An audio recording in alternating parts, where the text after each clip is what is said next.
Carlos Romero es el secretario de Política Sindical y Sectorial de Murcia UGT. Carlos, ¿nos puedes hacer una valoración de cómo está la situación de la negociación colectiva cuando estamos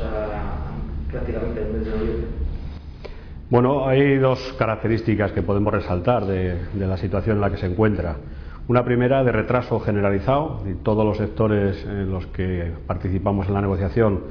en estos momentos presentan un retraso comparado con lo que ocurría en el año anterior. Como ejemplo, decir que en los convenios provinciales de la construcción, una vez que se firmó el convenio estatal, en estos momentos hay 22 convenios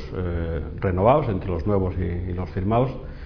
22 sobre 52, es decir, menos de la mitad de los convenios están actualizados al año 2012, quiere decir que ahí hay un cierto retraso, y prácticamente igual en el caso del metal, 21 convenios están renovados en este año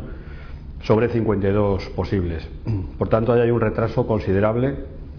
y yo creo que se debe prácticamente a la situación la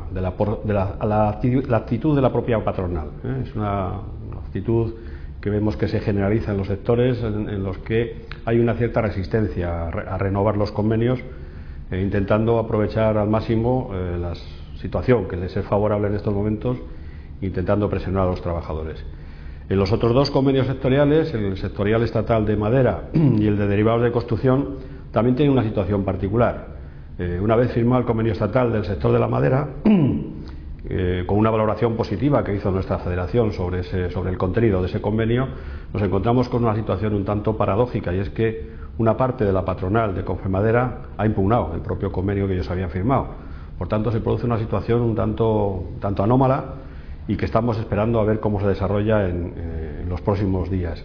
Esto lo que está provocando es un retraso considerable en la negociación de los convenios provinciales. Prácticamente 8 convenios sobre el total en estos momentos se encuentran renovados. Y en el caso de derivados del cemento, que fue un convenio ya polémico desde su inicio, recordar que fue un convenio impugnado por la autoridad laboral, que ya tuvo un juicio de la Audiencia Nacional en el que nos fue desfavorable, y que en estos momentos hemos presentado el recurso ante el Tribunal Supremo y está pendiente de resolución. Bueno, esta situación lo que está provocando es ciertamente una paralización en la negociación de los convenios provinciales, que todavía no se habían actualizado. Si bien el ritmo de actualización de estos convenios era razonable hasta el momento de la impugnación del convenio, en estos momentos se ha paralizado prácticamente la negociación en el ámbito provincial, y es debido básicamente a la expectativa que hay sobre cómo va a resolverse este recurso que está planteado. ¿Qué parte de culpa o de responsabilidad tiene la reforma laboral en todo este retraso que se está produciendo en la negociación colectiva, y que creo que es una de las primeras veces en que llegamos a este nivel de retraso? Sí, yo creo que es fundamental. La ventana que se ha abierto, la expectativa que han abierto algunas patronales ante la posibilidad de que a partir del 8 de julio, que es la fecha de aprobación de la reforma, los convenios puedan perder vigencia por pérdida de ultraactividad en un año, que es el mensaje que está trasladando la patronal, pues eso está alentando a la posibilidad de que, retrasando la negociación, puede conseguirse la pérdida de muchos convenios. Frente a eso, nosotros tenemos que decir que aquellos convenios que tenían cláusulas anteriores en las que se recogía que el convenio mantendría su vigencia hasta que fuese renovado por otro, nosotros defendemos que esa cláusula equivale al pacto en contrario que exige la ley, y por tanto esos convenios no tendrían la pérdida de ultraactividad en un año, como dice la reforma y como quiere sostener una parte importante de la patronal. Luego vamos a defender que los convenios puedan mantener su actividad más allá de un año, en aquellos casos en los que la cláusula que existía ya en los convenios recogiera esta posibilidad. Pero evidentemente la reforma está generando la paralización, está provocando que las patronales hayan cambiado de actitud. En muchos casos eran posiciones contrarias antes de que la reforma fuera firme, y en estos momentos vemos cómo hay patronales que se están plegando a los contenidos de la reforma. La llamada de atención que el Gobierno le ha hecho a la COE parece que está dando resultados en el seno de las patronales, y vemos cómo efectivamente van variando su posición y están absolutamente en contra de cualquier aspecto que suponga una limitación de los efectos que la reforma les da a los empresarios. No quieren que la negociación colectiva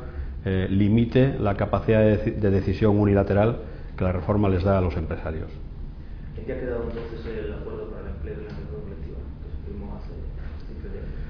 Bueno, pues ciertamente está en una situación un tanto extraña, porque era un acuerdo en el que tanto COE como las confederaciones sindicales habíamos depositado la esperanza de que eso sirviera al Gobierno para que la reforma laboral hubiera tenido en cuenta esos acuerdos. Finalmente la reforma laboral no tuvo en cuenta los pactos a los que habíamos llegado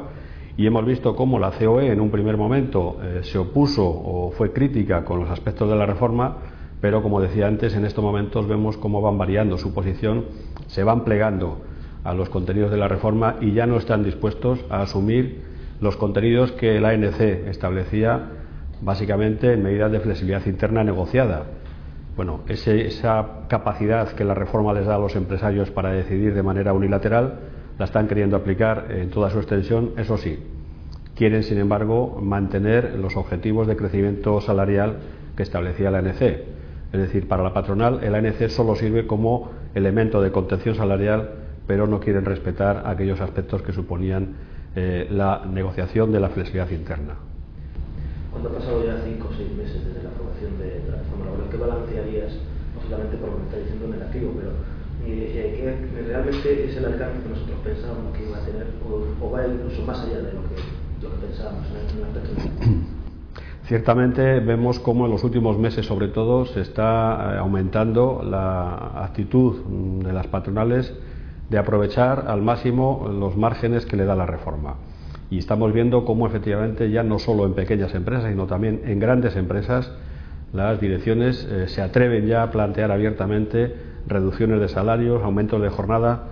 ya en empresas muy importantes de este país. Por tanto, vemos cómo efectivamente el Gobierno, que está presionando a las empresas para que sigan esta línea de trabajo, vemos cómo va dando sus frutos. Y a día de hoy es verdad que se puede contemplar cómo el crecimiento salarial, el incremento salarial que se está pactando en los convenios nuevos está muy por debajo de los convenios revisados o de los incrementos que se habían pactado en años anteriores. Y estamos viendo también con cierta preocupación cómo, ante el temor a la pérdida del empleo, nuestros delegados, nuestros representantes aceptan empeorar las condiciones, ya sea reducciones de salario o aumentos de jornada. Creo que debemos hacer una valoración en profundidad de esta situación, intentar corregir el rumbo que ésta lleva, porque si a juicio de la ministra de Empleo estamos empezando a salir de la crisis, no habría justificación para que las empresas sigan planteándonos situaciones tan duras como la de reducciones de salario o aumento de jornada. Yo creo que las jornadas de negociación colectiva que celebraremos en el mes de noviembre tienen que servir como punto de debate y reflexión sobre qué estamos haciendo en la negociación colectiva e intentar corregir aquellas cosas que nos van mal. Precisamente te iba a preguntar sobre las perspectivas que hay para el año que viene en la negociación colectiva. Bueno, pues a tenor de los indicadores económicos que hacen pues todos los observadores, parece que la cosa va a ir mal. Si nos atenemos a las previsiones del Gobierno, tanto en el contenido de los presupuestos generales del Estado, como las propias declaraciones de algunos de sus miembros, como la ministra de Empleo, entre otros, bueno, parece que el año que viene va a ser un año mejor. Ojalá fuese así. Para nosotros sería este el escenario más favorable para que la negociación colectiva desarrolle toda su capacidad y consigamos minimizar los efectos que la crisis ya está teniendo sobre los trabajadores. Pero muchos nos tememos que no va a ser así. Por tanto, el próximo año va a seguir siendo un año duro. La reforma laboral seguirá en toda su extensión aplicándose o intentándose aplicar hasta las máximas consecuencias por parte de los empresarios y sinceramente la situación de crisis no es el mejor escenario para que los sindicatos podamos plantear reivindicaciones importantes. No obstante, insisto, también esto tendrá que ser objeto de debate y reflexión en estas jornadas de negociación colectiva en las que a nuestros delegados les tenemos que dar orientaciones claras y analizar experiencias concretas que ya se han producido en la negociación para evitar repetirlas en los casos que hayan sido malas o para generalizarlas en aquellos casos en los que nos han ido mejor. Sí, el día 29 de marzo los sindicatos convocaron una huelga general que tuvo un éxito, sobre todo en los sectores industriales, bastante importante. Ahora el día 14 de noviembre tenemos convocado otra huelga general. ¿Crees que los motivos siguen siendo los mismos o que incluso vamos a peor? No, yo creo que los motivos se han aumentado. No solo lo que recogen los presupuestos generales del Estado para el año 2013 agravan la situación de ataque a los derechos de los trabajadores, también a los desempleados, también a los potenciales desempleados a través de ERES de extinción,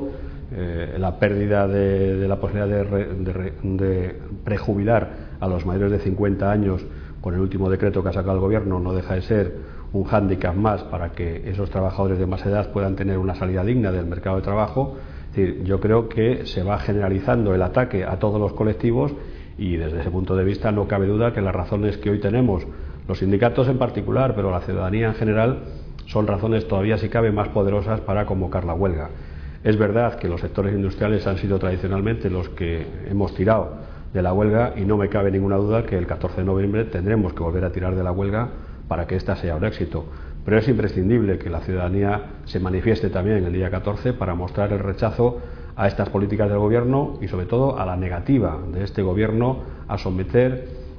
sus políticas, que no tienen nada que ver con lo que decía en su programa electoral, someter eso a la consulta popular a través de un referéndum. Estamos ante un Gobierno con tintes autoritarios que no quiere escuchar a la población y yo creo que eso tiene que calar entre la ciudadanía y la mejor forma de manifestarlo es acudiendo de manera masiva el día 14 a la huelga y a las manifestaciones.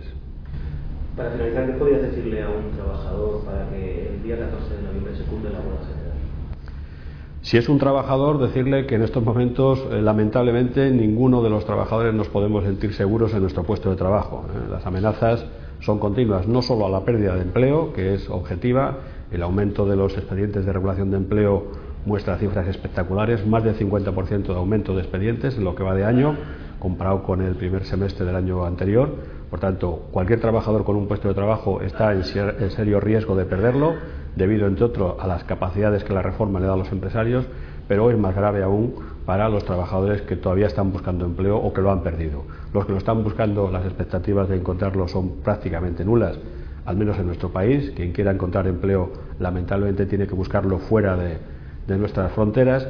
y, desde luego, los que puedan perder el empleo en estos momentos, las posibilidades de acceder a una salida del trabajo de la forma socialmente menos lesiva cada vez se complica más. Las medidas de gobierno para reducir las prestaciones por desempleo, para eliminar la recuperación del desempleo consumido en un ERE temporal o para impedir el acceso a la jubilación anticipada son medidas todas negativas para aquellos trabajadores que pierdan su puesto de trabajo. Luego, si había razones en el mes de marzo, yo creo que ahora se han aumentado y noviembre tiene que ser un mes para decir basta a estas políticas agresivas contra los trabajadores.